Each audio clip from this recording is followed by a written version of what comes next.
Olá, boa tarde. Com o avanço da pandemia, cientistas de todo o mundo começaram uma corrida contra o tempo para encontrar uma vacina contra a Covid-19.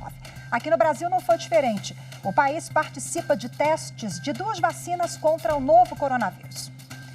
No Jornal da Justiça de hoje, nós vamos falar sobre a lei de propriedade industrial em tempos de pandemia.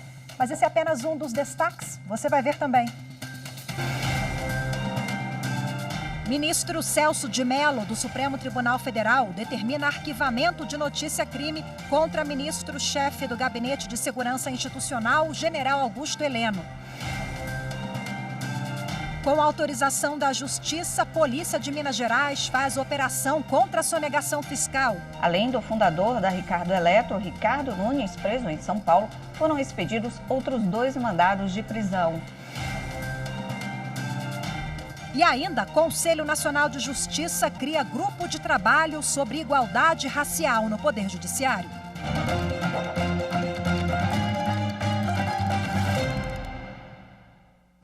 O ministro Celso de Mello, do Supremo Tribunal Federal, determinou o arquivamento da notícia-crime contra o ministro-chefe do Gabinete de Segurança Institucional da Presidência da República, General Augusto Heleno. Ele foi acusado por parlamentares de crimes contra a segurança nacional e de responsabilidade. O ministro Celso de Mello atendeu ao parecer da Procuradoria-Geral da República para arquivar a denúncia contra o general Augusto Heleno.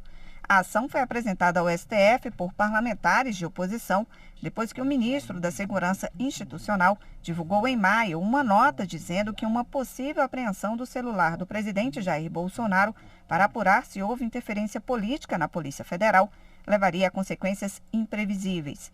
No parecer, a Procuradoria-Geral da República argumentou que é competência exclusiva dela apresentar ação penal pública.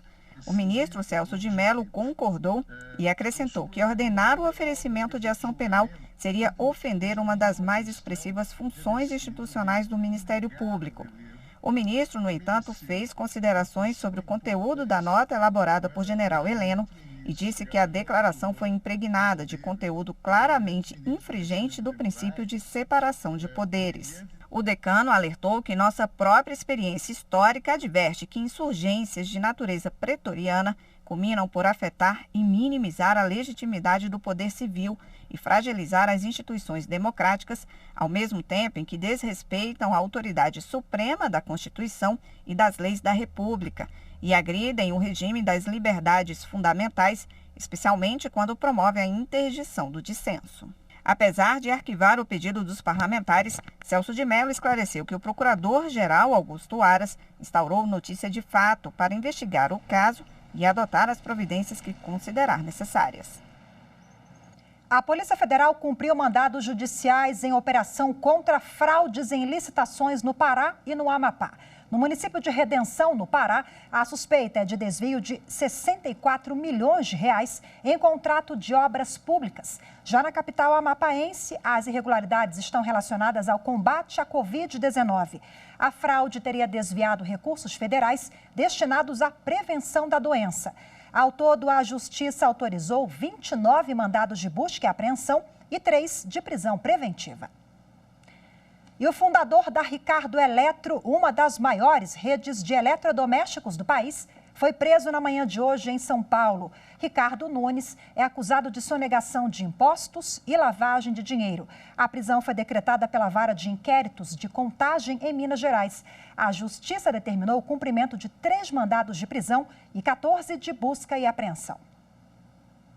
O grupo da Força Tarefa, composta pelo Ministério Público de Minas Gerais, Receita Federal e Polícia Civil do Estado, deflagrou a operação Direto com Dono.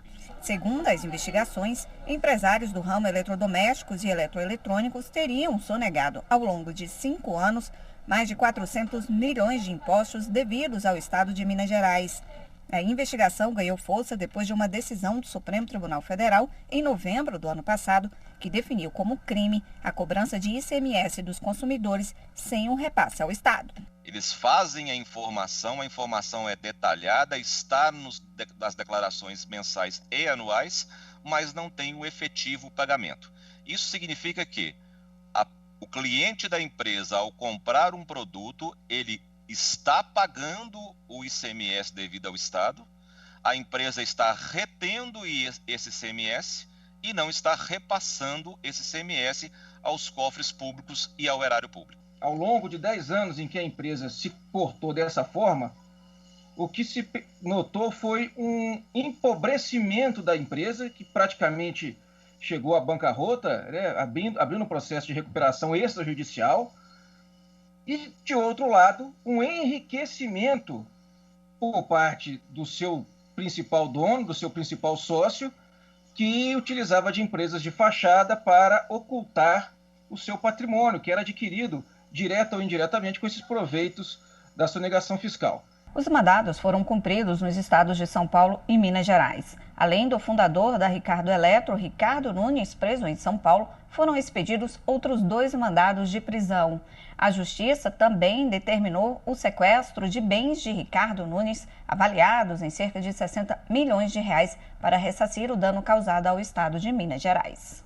Lembro que o valor da dívida dessa empresa, deste grupo empresarial, está girando em torno de 380 milhões de reais com o estado de Minas Gerais, mas durante a operação de hoje, eu já recebi telefonemas de colegas promotores da Paraíba, do Rio de Janeiro, da Bahia e de Goiás, todos eles interessados em compartilhamento das informações e das provas que foram colhidas pela Fazenda e pelo Dr. Vitor, porque também nesses estados este grupo empresarial é detentor de dívidas com o fisco estadual.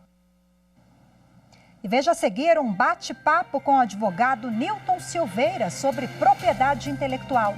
O assunto tem a ver com a produção de vacinas. Não perca no próximo bloco.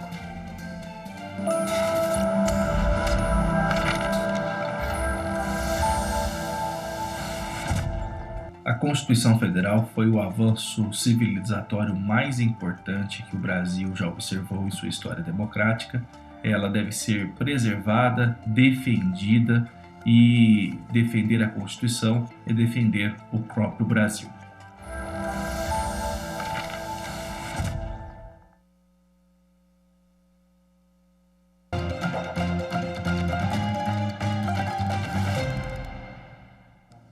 Dados do Ministério da Saúde apontam que o Brasil tem 1.668.589 casos confirmados de Covid-19. Nesta terça-feira, o presidente Jair Bolsonaro confirmou estar com o vírus. O presidente do Supremo Tribunal Federal e do Conselho Nacional de Justiça, ministro Dias Toffoli, ele divulgou uma nota em próprio nome do Poder Judiciário, desejando o pronto restabelecimento do presidente e dos demais brasileiros que enfrentam hoje a Covid-19. Essa nota ainda diz que uma sociedade livre não se constrói com ódio e intolerância, mas sim com respeito à diversidade, elemento essencial à convivência democrática, e que somente um processo de pacificação cicatrizará as feridas deixadas por essa pandemia, que já tirou 66.868 vidas aqui no Brasil. E no Distrito Federal, a Justiça decidiu que o governo terá de realizar testagem em dentistas a cada 15 dias. As informações com o repórter Leandro de Souza. Os testes devem ser realizados a cada 15 dias, mesmo que os dentistas não apresentem sintomas clínicos da Covid-19.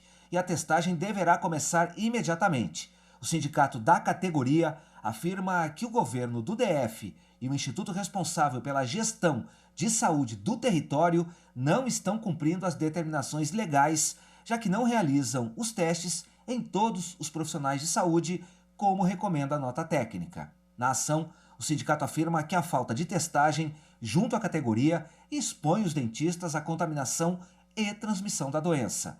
A decisão da 8ª Vara da Fazenda Pública do DF reconhece que o governo local e o instituto devem assegurar condições de trabalho salubre aos profissionais. A não realização da testagem caracteriza a omissão legal do governo do Distrito Federal e do órgão de saúde.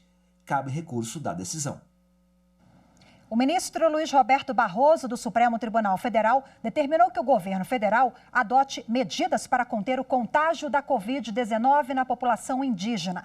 Entre as medidas estão conter os invasores em reservas, criar barreiras sanitárias em áreas onde índios já estão isolados por causa do novo coronavírus, o acesso de toda a população das aldeias ao sistema de saúde e a criação de um plano para monitorar os casos. A decisão do ministro Barroso foi tomada em uma ação que alegava a omissão do Poder Executivo no combate à Covid-19 entre os indígenas. Segundo ele, o Poder Judiciário atua como facilitador de decisões, mas isso não impede o diálogo do governo com as comunidades.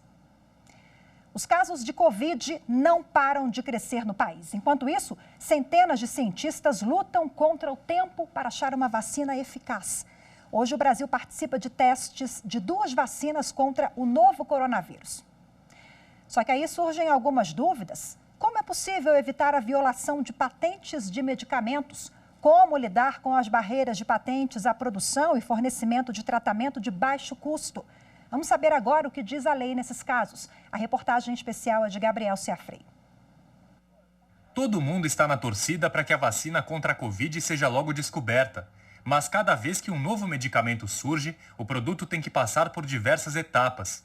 Esse tipo de investimento requer forte proteção à propriedade intelectual. Se o conteúdo for de natureza técnica, pode ser objeto de patente de produto ou de processo, que confere o direito exclusivo também ao produto resultante, com as exceções estabelecidas pela Lei de Propriedade Industrial. Uma importante exceção são as invenções no caso de emergência nacional ou interesse público, previstas no artigo 5º, inciso 29 da Constituição Federal, que estabelece que a lei assegurará aos autores de inventos industriais privilégio temporário para sua utilização, bem como proteção às criações industriais, à propriedade das marcas, aos nomes de empresas e a outros signos distintivos, tendo em vista o interesse social e o desenvolvimento tecnológico e econômico do país. Além da Constituição, o artigo 71 da Lei de Propriedade Industrial estabelece licença compulsória para exploração de patente.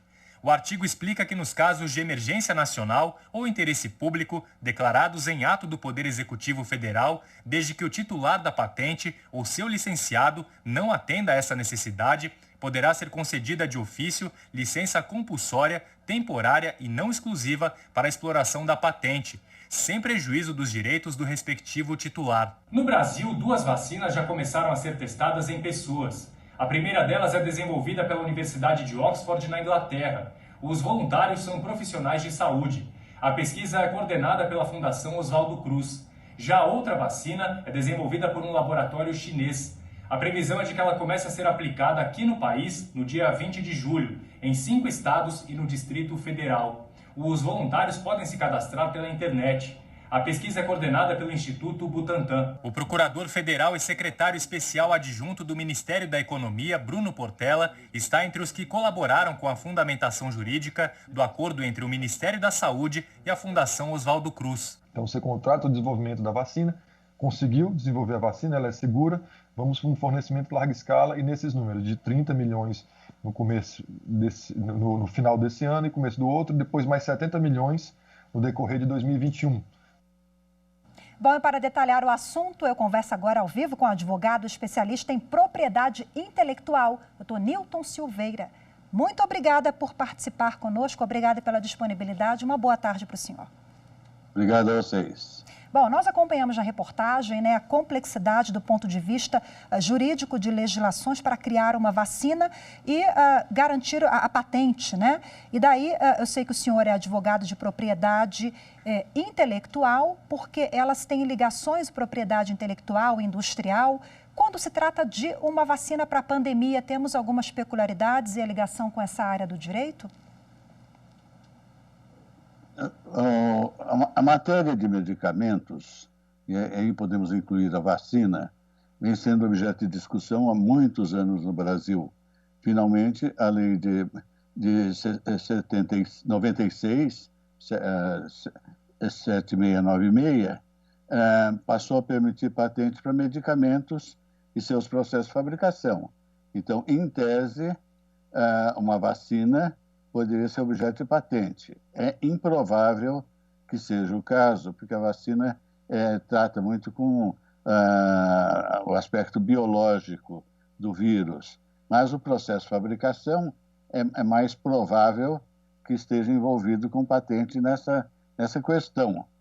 Tanto que, tanto a Fundação Oswaldo Cruz quanto o Instituto Butantan têm patentes nos Estados Unidos de processo de fabricação de vacinas. Talvez por isso ambos tenham sido escolhidos, respectivamente, por Oxford e pela empresa chinesa, para desenvolver a vacina no Brasil. A questão está embutida na sua pergunta e já veio na apresentação, é que se for de emergência nacional ou interesse público, eventual patente que venha a ser concedida, não há notícia de que haja pedido de patente para essa vacina no Brasil, é cedo para aparecer nos requerimentos de patentes no Instituto Nacional de Propriedade Industrial, mas poderia ser concedida uma licença compulsória se necessário. É verdade que a Organização Mundial da Saúde já declarou essa emergência universal, podemos dizer, e, portanto, o Brasil também declarou, então será muito improvável que alguém venha explorar uma patente com exclusividade no Brasil ou qualquer outro lugar do mundo para uma vacina envolvida com essa pandemia. Agora, em caso de preços abusivos, né, a gente está falando em monopólio de uma única empresa, não devemos ver isso na realidade, né, porque a gente está passando por essa pandemia, e aí não seria provável, como o senhor está explicando. Agora, em relação a preços abusivos, é possível acionar a justiça se isso for uma realidade? É possível, mas nem precisa ser via justiça, porque todo esse capítulo da Lei de Propriedade Industrial, que inclui o artigo 71, que vocês mencionaram, começa com o artigo 68, de abuso de poder econômico, no caso de patentes, e seja uma licença compulsória. Eventualmente, esse abuso é reconhecido pelo CAD, Conselho Administrativo de Defesa Econômica. Mas, então, o preço abusivo, para ficar claro, é também causa de concessão de licença compulsória, ou o não atendimento na escala necessária. No Brasil, essa escala é enorme, né? No mundo todo é enorme, a não capacidade de atender uma única empresa toda a necessidade, no caso, nacional. Tonilton, o senhor falou agora sobre licença compulsória. A OMS, os países membros da OMS, né, eles aprovaram uma resolução, tem algo nesse sentido também? Tem sim. O único país que está abertamente contra essa licença compulsória são os Estados Unidos, através do seu presidente original, né? Ele é muito original, nem o nosso presidente teve coragem de se manifestar sobre o tema de licença compulsória, que, aliás, não é matéria para a cabeça do presidente. Mas nós temos, então, possibilidade de licença compulsória em caso de preço abusivo ou em caso de não atendimento do mercado nacional de acordo com as suas necessidades. Ok, conversei ao vivo. Por favor, o senhor quer terminar a colocação? Não é caso de ir a juízo.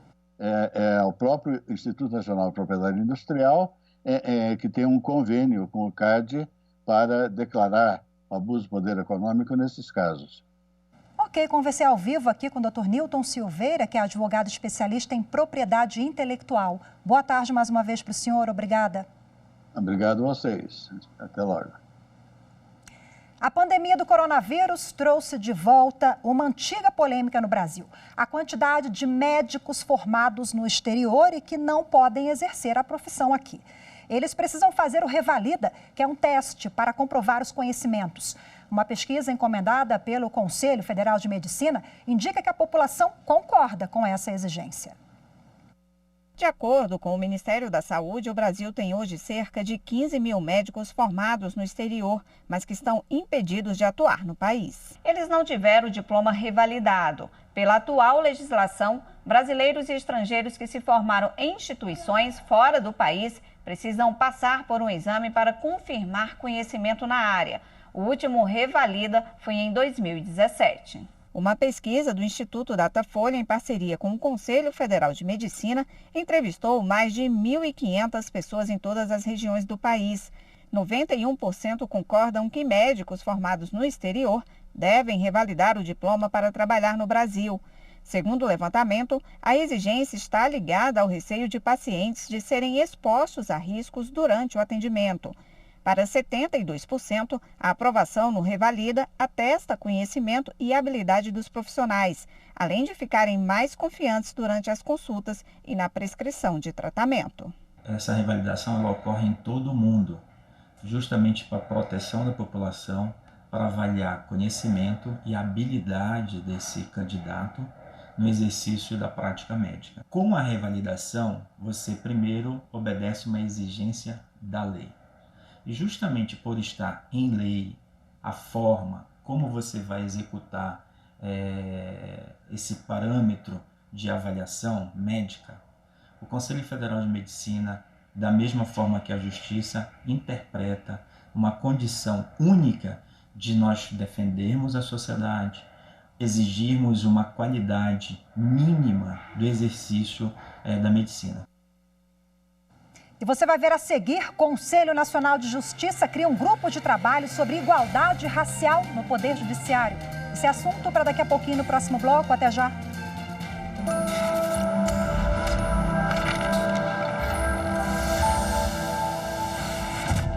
A Constituição Federal é importante para a minha área de atuação, primeiro de tudo porque ela é um marco. Ela foi a primeira das constituições brasileiras a trazer a proteção ao meio ambiente, inclusive como um direito fundamental.